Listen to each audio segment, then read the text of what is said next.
आपको दीपोभव में आप सबका हृदय से स्वागत है। नमो बुद्धाय। तो अपनी ज्ञान मार्ग की साधना को आगे बढ़ाएंगे। और जैसा कि कल हम लोगों ने सुनिश्चित किया था कि 21 दिन तक हम लोग निश्चित समय पे एकजुट होके हम लोग ध्यान साधना करेंगे। आनापान पहले करेंगे, उसके बाद हम अपनी सांसों पे ध्यान देंगे। तो आज बुद्ध पूर्णिमा का शुभ अवसर भी है। आज ही के दिन भगवान बुद्ध, जैसे ये वर्षा ऋतु काल रहता है, ऐसे में मैंने आपको पहले भी वीडियो बना के बताया है कि बुद्ध भगवान या उनके भिक्षुगण लोग एक ही स्थान पे निवास करते थे, चतुर्मास जिसको कहा जाता है। कारण बहुत सारे थे जो कि मैंने उस वीडियो में बिल्कुल विवरण से बताया है। तो 4 महीने तक, जब तक वर्षा ऋतु रहती थी, तब तक भगवान बुद्ध एक ही स्थान पे रहते थे। और इस आषाढ़ की पूर्णिमा से शुरू होता है।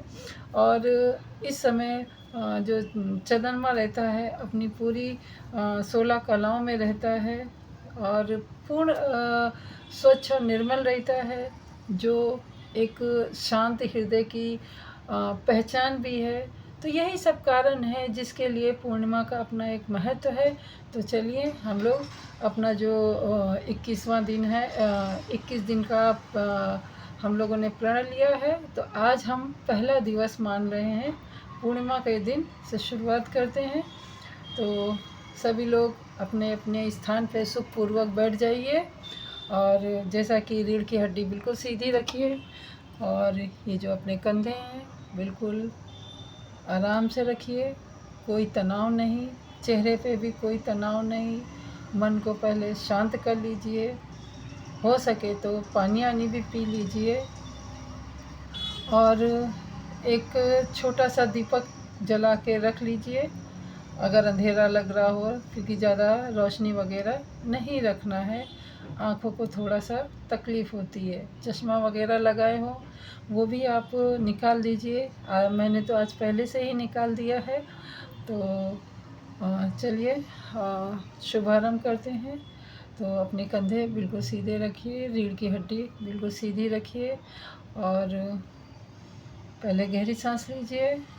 सुखपूर्वक आसन पे बैठ गए होंगे आप लोग।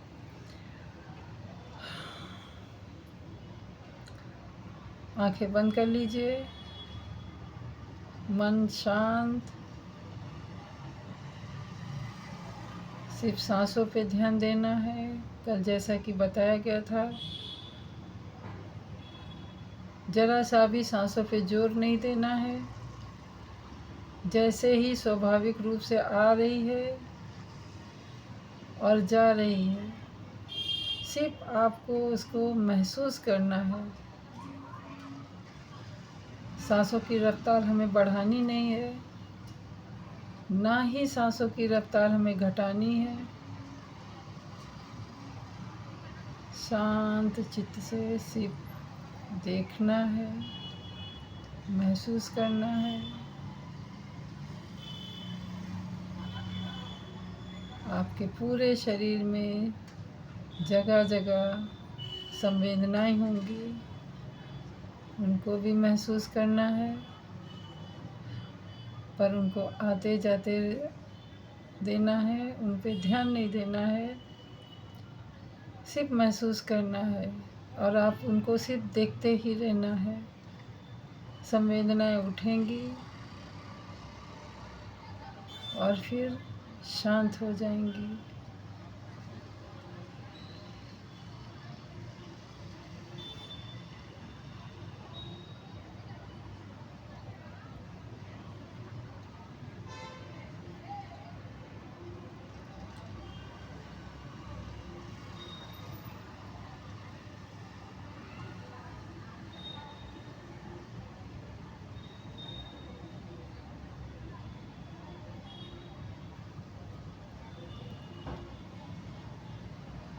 हमारा शरीर शांत रहने का आदी नहीं है, ना ही हमारा मन एक जगह स्थिर रहता है।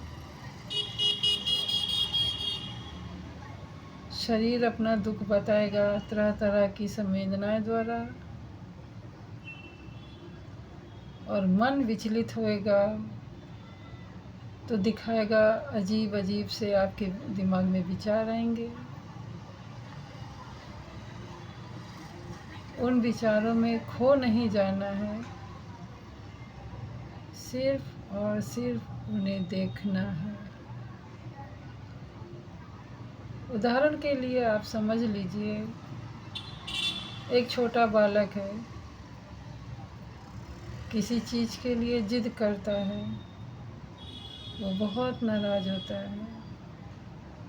आप उसको कुछ नहीं बोलते, सिर्फ उसका कहने का लहजा, उसके नाराज़गी के समय उसके जो भाव उभर रहे होते हैं चेहरे पे, उसकी जो सांसें चल रही होती हैं,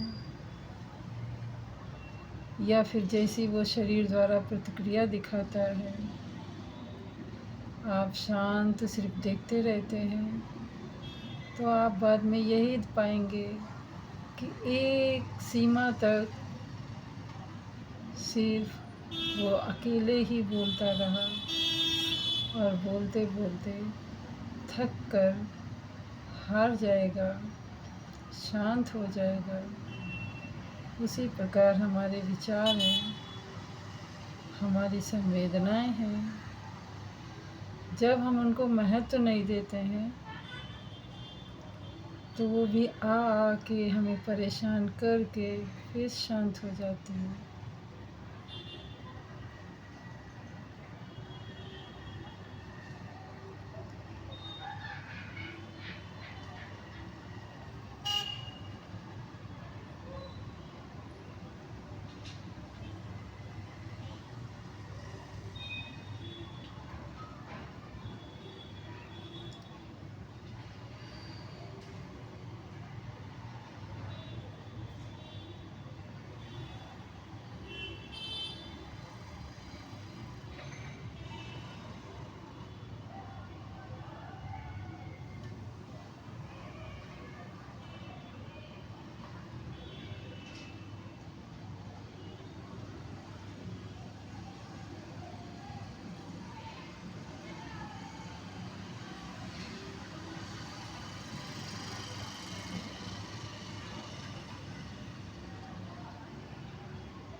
अब धीरे धीरे करके आंखें खोलिए,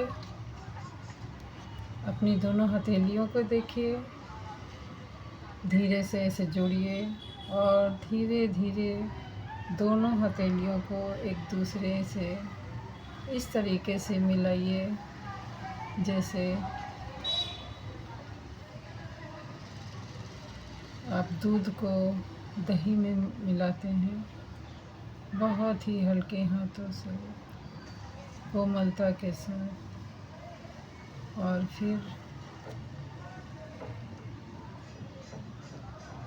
अपने आँखों पे लगाइए, और जहाँ भी आपको कोई पीड़ा हो या कोई तकलीफ़ हो, वहाँ पे भी ये अपनी दोनों हथेलियों को स्पर्श करा सकते हो। ये भी एक वैज्ञानिक कारण है, इसको आप अन्यथा ना लें, क्योंकि हमारा शरीर जो है बहुत सारे अणुओं से बना है। जब हम ध्यान लगाते हैं या साधना करते हैं, तो जो हमारी ऊर्जा रहती है वो हमारे इन्हीं हाथों में आती है। इसीलिए इन हाथों को हम रगड़ते हैं हल्के से, और फिर हम अपने जहाँ भी शरीर के किसी भी अंग में तकलीफ़ है या बहुत ज़्यादा का स्थूल संवेदना महसूस होती है, क्योंकि पंथी वीर के बैठते हैं तो जिनको आदत नहीं है तो शुरुआत में उनको स्थूल संवेदनाएं बहुत होती हैं। तो ऐसे में आप करके जब अपने उस स्थान पे लगाएंगे जहाँ पे आपको पीड़ा हो रही है, बहुत राहत मिलेगी। ये कोई चमत्कार नहीं है, ये एक विज्ञान है जिसको बुद्ध भगवान ने बहुत ही आसानी से समझाया था, और इसको हम लोग अपने जीवन में उतार के बहुत सारी बीमारियों से बच सकते हैं, स्वस्थ रह सकते हैं। और आप अगर लगातार कुछ दिन तक, महीनों तक कह लें, अगर इसका आप अपने जीवन में आदत बना लेते हैं तो ये आपका जीवन, आपके जो रूप रंग है उस पे भी बहुत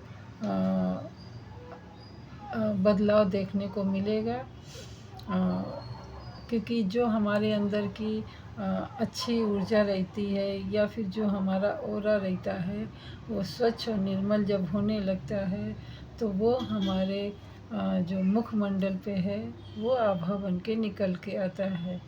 तो आशा है आप लोगों ने, सब लोगों ने ज़रूर किया होगा ये ध्यान साधना, और समय जैसा भी मिले आपको, कम ज़्यादा जैसा भी हो, ज़रूर करिएगा।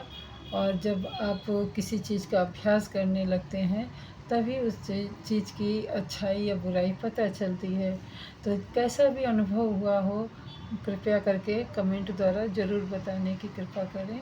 मिलते हैं कल फिर ध्यान साधना में सांसों के द्वारा अपने अंदर देखने के लिए। तब तक के लिए नमो बुद्धाय। मंगल हो आपका भी, हमारा भी, और सृष्टि के समस्त प्राणीजनों का हमेशा हृदय में मंगल कामना रखें। सब मंगल ही मंगल होगा।